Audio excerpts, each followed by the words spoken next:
Father, of the Son, of the Holy Spirit. Amen. Amen. As usual, our sermon will be delivered bilingually,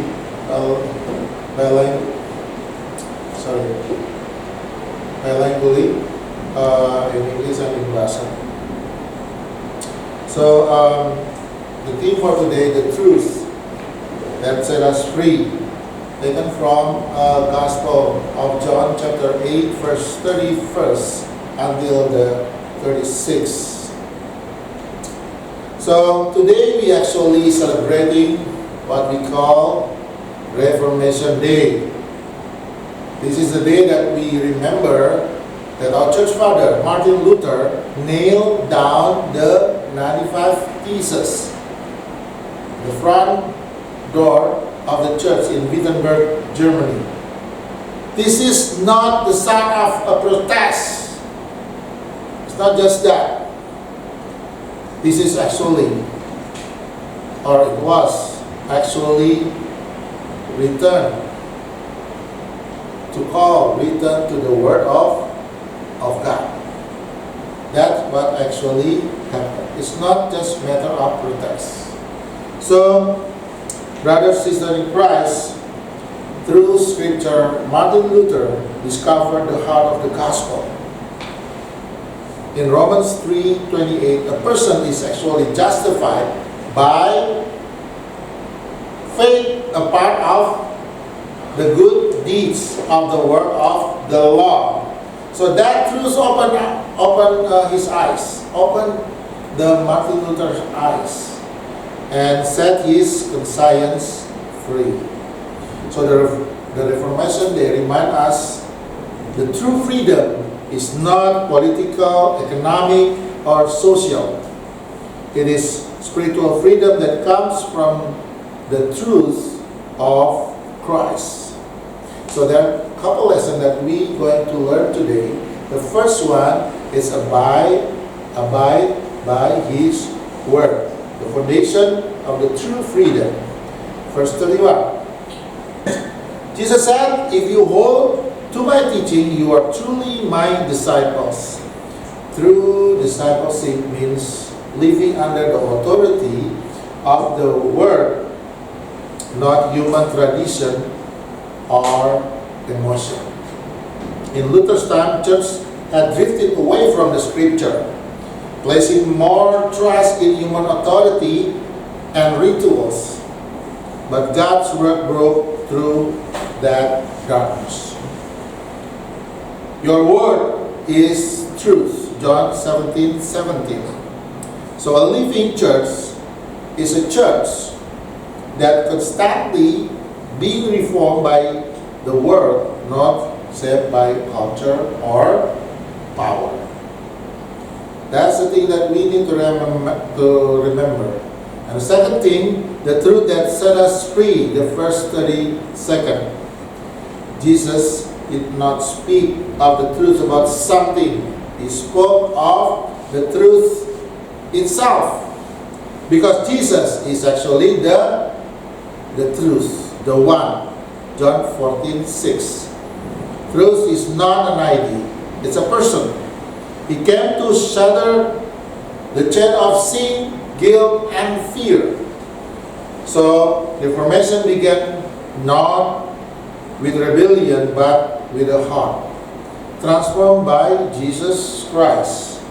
We encounter Jesus, we are free not just from guilt, but from the lie that we cannot save ourselves. The third lesson, free indeed, liberated by the Son, verse 36. So, if the Son set you free, you will be free indeed. So, Jesus reveals that all people are slaves to sin. Sin enslaves us through pride, selfishness, and also spiritual blindness. But the Son of God came not only to forgive sin, but break its power. That's why true reformation is just not about reforming system, but it's transforming hearts. We are saved by grace alone. through faith alone and in Christ alone, revealed in the Scripture alone.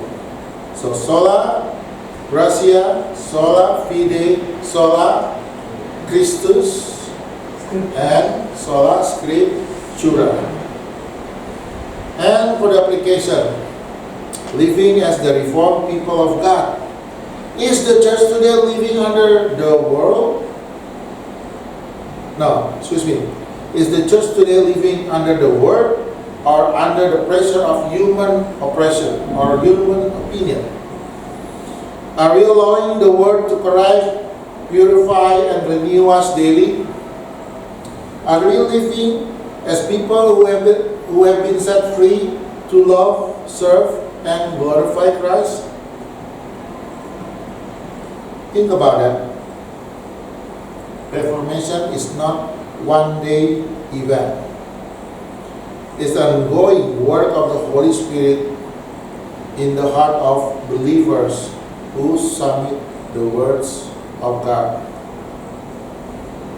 And in conclusion, today we are celebrating not the courage of Luther alone, but the power of God's living word.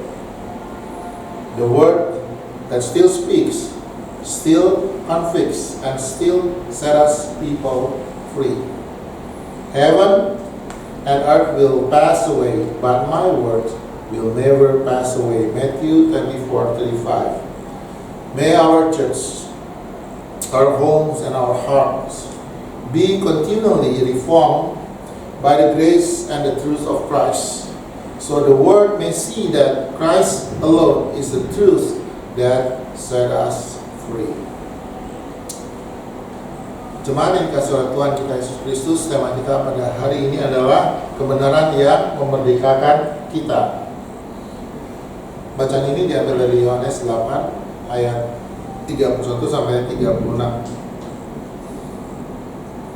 Hari reformasi yang kita rayakan merupakan satu hal yang sangat penting bagi kehidupan kita orang-orang percaya, karena itu bukan hanya sekedar sejarah. Karena pada tanggal 31 Oktober 1517, Bapak Gereja kita Martin Luther memakukan 95 dalil di pintu gereja Wittenberg, ya, di Jerman, bukan sekedar suatu protes. Bahkan ini kita tidak mengconsider atau memikirkan itu sebagai protes, hanya sekedar protes, tapi ini merupakan suatu panggilan untuk kembali kepada kebenaran firman Tuhan. Dan itulah apa yang sebenarnya Luther lakukan. Dalam Roma 3:28, manusia itu dibenarkan karena iman, bukan karena perbuatan.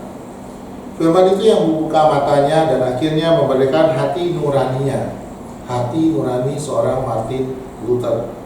Hari ini kita juga kembali diingatkan bahwasannya kebebasan sejati bukanlah kebebasan politik, ekonomi, ataupun sosial, tetapi kebebasan rohani yang datang dari kebenaran Kristus itu sendiri.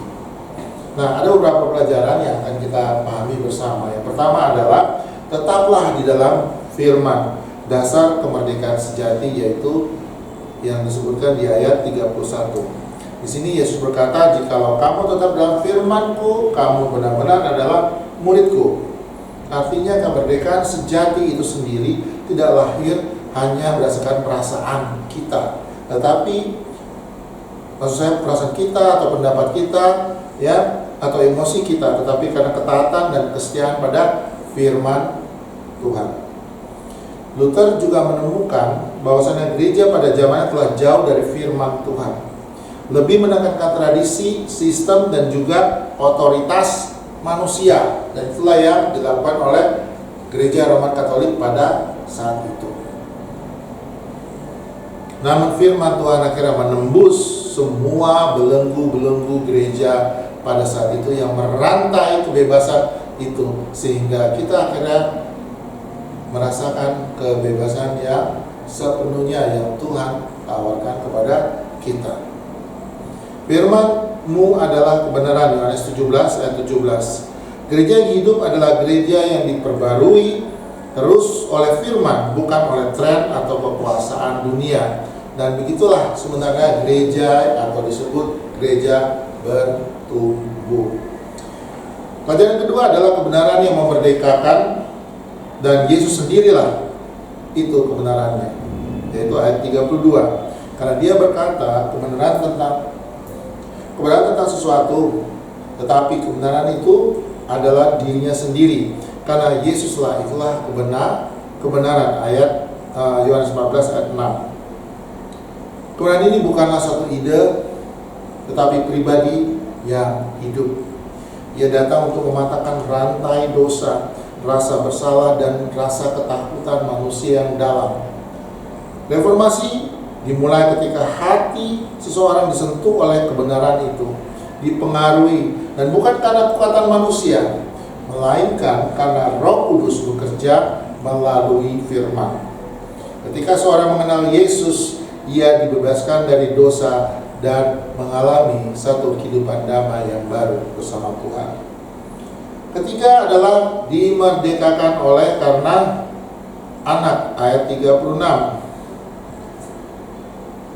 Dan apabila anak itu memerdekakan kamu, maksudnya Kristus, kamu benar-benar merdeka. Kita semua, kata Yesus, pernah menjadi hamba dosa. Kita tidak terlepas dan kita selalu dibelenggu oleh dosa. Dosa yang mengikat, menguasai, dan memperbudak kita umat manusia. Namun Allah datang dan menebus kita, bukan hanya mengampuni, tapi juga memberikan kemerdekaan buat kita yang seutuhnya. Reformasi sejati bukan hanya perubahan sistem gereja, tetapi pembebasan hati manusia dari belenggu dosa dan kesombongan diri sendiri. Kita diselamatkan bukan karena prestasi rohani, tapi karena kasih karunia Allah semata, yaitu sola gratia. Melalui iman percaya kita, yaitu sola fide, dan di dalam Kristus, sola Kristus, ya, dan juga sola scriptura, yaitu firman telah menjadi manusia. Dan yang terakhir adalah bagaimana kita mengaplikasikan untuk gereja kita pada masa kini. Apakah gereja hari ini masih hidup dalam kebenaran firman, atau sibuk dengan tradisi atau kepentingan manusia? Apakah kita masih membiarkan firman Allah menegur kita, membentuk dan membarui kita setiap hari? Apakah kita benar-benar sebagai orang yang telah dimerdekakan, yang bebas untuk mengasihi dan melayani dan memuliakan Kristus? Reformasi bukanlah sekedar sejarah atau peristiwa masa lalu. Reformasi adalah gerakan Roh Allah yang terus berlangsung sampai saat ini, dan tiap hati yang mau tunduk terhadap firman dan kebenarannya. Hari ini kita merayakan bukan keberanian Martin Luther sendiri, tetapi kuasa firman Allah yang tidak pernah pudar dalam kehidupan kita orang-orang percaya. Karena firman itu masih terus berbicara, dan dia masih terus bicara sampai saat ini. Masih menegur dan masih memerdekakan kita. Dalam Matius 24:35, langit dan bumi akan berlalu, tapi firmanku tidak akan berlalu. Kiranya gereja kita, keluarga kita, dan hidup kita terus diperbarui oleh firman dan kasih karunia Kristus Yesus, sehingga dunia melihat bahwa Kristuslah kebenaran yang memerdekakan kita. Dalam nama Bapa, Putra,